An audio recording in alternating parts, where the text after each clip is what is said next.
Subscribe कीजिए दोस्तों हमारे चैनल को। नोटिफिकेशन पाने के लिए बेल आइकन को प्रेस कीजिए। गुड मॉर्निंग बच्चों। आज का जो हमारा टॉपिक है क्रिया, 10th के पाठ्यक्रम में ये 2 अंकों का एक टॉपिक है, जिसमें से एक प्रश्न ईयरली हाफ ईयरली दोनों एग्जाम में आता है। टॉपिक है क्रिया का। क्वेश्चन है इस प्रकार से, कई बार पूछ लिया गया है कि क्रिया कहते किसे हैं। तो इसकी एक परिभाषा है जो आपके बोर्ड पर अंकित है। जिस शब्द के माध्यम से किसी कार्य का होना अथवा कार्य का किया जाना प्रकट होता है, उसे क्रिया कहते हैं। किसी कार्य का होना अथवा कार्य का किया जाना, कार्य अपने आप हो रहा है तब भी उसमें क्रिया आती है। जैसे कि प्रकृति में पानी अपने आप बहता है, पानी बह रहा है, तो जो क्रिया है बहना, यह स्वतः होने वाली एक क्रिया है। तो कार्य का होना भी क्रिया कहलाती है और कार्य का किया जाना, जैसे कि छात्र के माध्यम से पुस्तक को पढ़ा जा रहा है। पुस्तक पढ़ना जो है वो यहाँ पर क्रिया है। तो यदि हमारे सामने प्रश्न आता है कि क्रिया किसे कहते हैं, तो उन शब्दों को क्रिया कहा जाता है जिसके माध्यम से कार्य का होना और कार्य का किया जाना प्रकट हो, वे शब्द ही क्रिया कहलाते हैं। क्रिया से पहले हम लोगों को एक सामान्य बात जान लेनी है कि धातु व क्रिया में क्या अंतर है। कई बार प्रश्न पूछ लिया जाता है कि धातु और क्रिया में क्या अंतर है। तो मैं आपको इसका उत्तर बताता हूं कि क्रिया के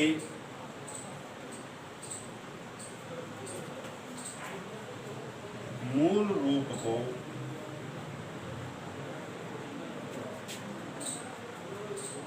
धातु कहा जाता है।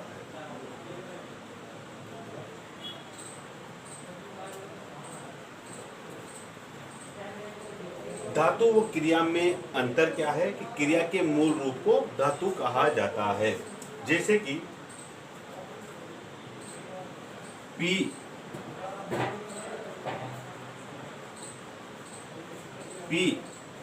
यहां पर एक मूल धातु है। क्रिया धातु में जब हम ना जोड़ देते हैं तो वो क्रिया बन जाती है। पी में पीना, मैंने कहा दौड़ना,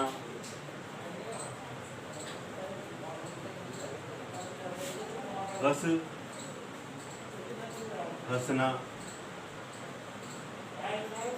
तो सामान्य सी चीज ये है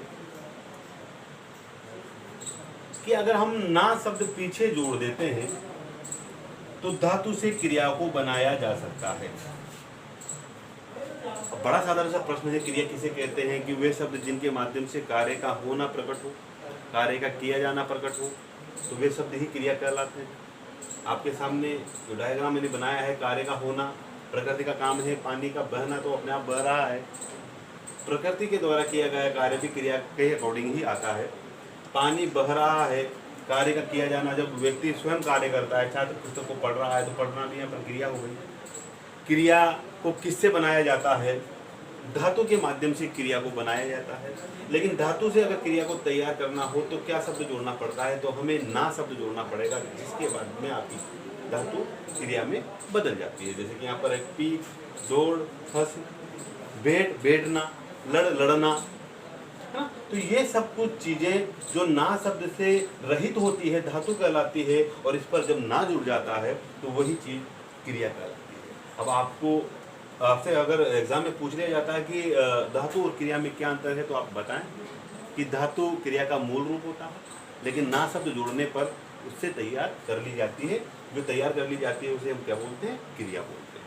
तो ये हमारा जो आज का जो टॉपिक है क्रिया, इसका पहला स्टेज जो था, क्रिया किसे कहते हैं, धातु और क्रिया में क्या अंतर है, शायद आपको समझ में आया होगा कि क्या अंतर है धातु और क्रिया।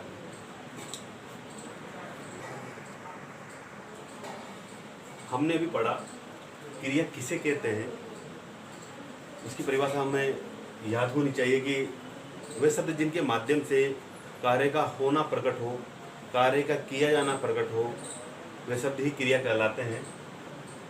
क्रिया होती कितनी प्रकार की है, इस प्रकार के प्रश्न भी कई बार एग्जाम में पूछ लिए जाते हैं। तो कर्म के आधार पर क्रिया के प्रकार दो होते हैं, एक होता है सकर्मक, एक होता है अकर्मक। जैसे कि हमें पता चल रहा है नाम से ही सकर्मक, कर्म के साथ वाक्य में कर्म हो, अगर वाक्य में कर्म निहित हो तो क्रिया सकर्मक कहलाएगी। किसी वाक्य में अगर कर्म हो तो वाक्य सकर्मक, वाक्य की क्रिया सकर्मक क्रिया कहलाएगी। लेकिन वाक्य में कर्म ना हो, अगर वाक्य में कर्म नहीं है तो क्रिया अकर्मक है। तो प्रश्न बड़ा सरल और साधारण तरीके से पूछा जाता है कि कर्म के आधार पर क्रिया कितने प्रकार की होती है। तो दो प्रकार की होती है, सकर्मक और अकर्मक। सकर्मक में वाक्य में अगर कर्म है तो क्रिया सकर्मक कहलाएगी, अगर वाक्य में कर्म नहीं है तो क्रिया अकर्मक। प्रश्न ये है कि हम कैसे जाने कि वाक्य में क्रिया सकर्मक है या नहीं है, कैसे पहचाने? उसका साधारण तरीका है, कैसे पता लगाएं कि वाक्य में कर्म है या नहीं है, कैसे पता लगाएं?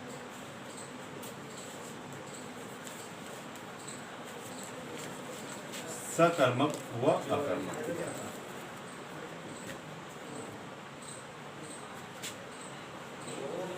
अकर्मक क्रिया।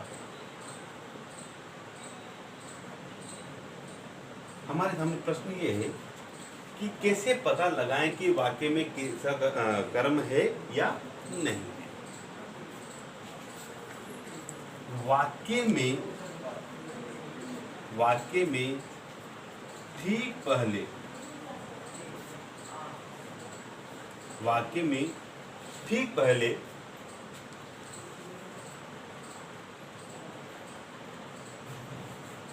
वाक्य में क्रिया के ठीक पहले क्या या किसको शब्द के, क्या या किसको शब्द लगाएं, शब्द आगे लगाएं। वाक्य में क्रिया के ठीक पहले क्या या किसको शब्द आगे लगाएं। अगर हमें उत्तर मिलता है तो क्रिया सकर्मक होगी, और उत्तर नहीं मिलता है तो क्रिया अकर्मक होगी। जैसे कि पक्षी दाना चुग रहे हैं, एक उदाहरण है। पक्षी दाना चुग रहे हैं। अब मैंने आपसे कहा वाक्य में क्रिया के ठीक पहले क्या या किसको शब्द लगाने पर अगर उत्तर मिलता है तो सकर्मक क्रिया होगी, और उत्तर नहीं मिलता है तो क्रिया अकर्मक होगी। अब मैंने यहाँ क्रिया के ठीक पहले क्या शब्द लगाया, किसको शब्द लगाया? तो क्या चुग रहे हैं? दाना चुग रहे हैं, ये इसका कर्म। तो हमने जब इसके सामने क्या शब्द लगाया तो हमारे सामने उत्तर आया, वो दाना चुग रहे हैं। अगर उत्तर आता है तो क्रिया सकर्मक है।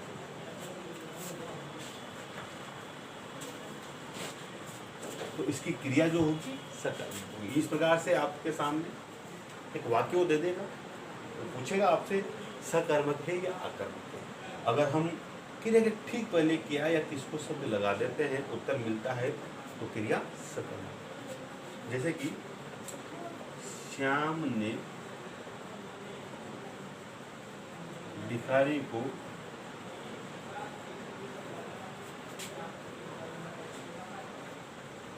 भीख दी। दूसरा है श्याम ने भिखारी को भीख दी। फिर हम इसके आगे लगाएंगे क्या दी, किसको दी, दोनों के उत्तर मिल रहे हैं। तो यहाँ पर दो कर्म है। क्या दी? भीख, ये भी एक कर्म है। किसको दी? भिखारी को, यहाँ पर भी ये क्या या किसको का जवाब हमें मिलता है तो निश्चित तौर पर वो कर्म कहलाते हैं। तो हमें यहाँ पर जवाब मिला है क्या दी, देना एक क्रिया है, उससे ठीक पहले मैंने लगाया क्या दी, भीख, उत्तर आया है। किसको दी? भिखारी को।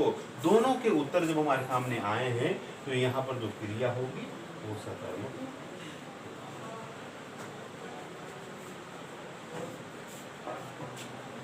तो हमें क्या करना है कि वाक्य में क्रिया के ठीक पहले क्या या किसको शब्द लगाएं। अगर उत्तर आता है तो क्रिया सकर्मक होगी और उत्तर नहीं आता है तो क्रिया अकर्मक होगी।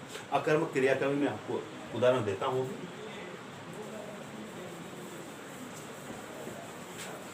हमारा उदाहरण है, देखा, सीता दौड़ रही है। अब आपके सामने प्रश्न ही आता है कि क्रिया के ठीक पहले क्या या किसको लगाकर देखें। क्या दौड़ रही है, किसको दौड़ रही है, उत्तर नहीं मिल रहा। क्रिया के ठीक पहले फिर मैंने लगाया क्या या किसको, उत्तर नहीं मिला। तो ये जो क्रिया होगी तो अकर्मक।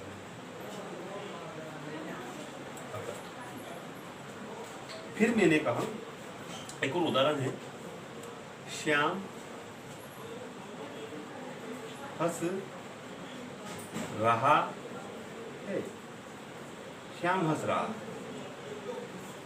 क्रिया के ठीक पहले मैंने क्या या किसको शब्द लगाया।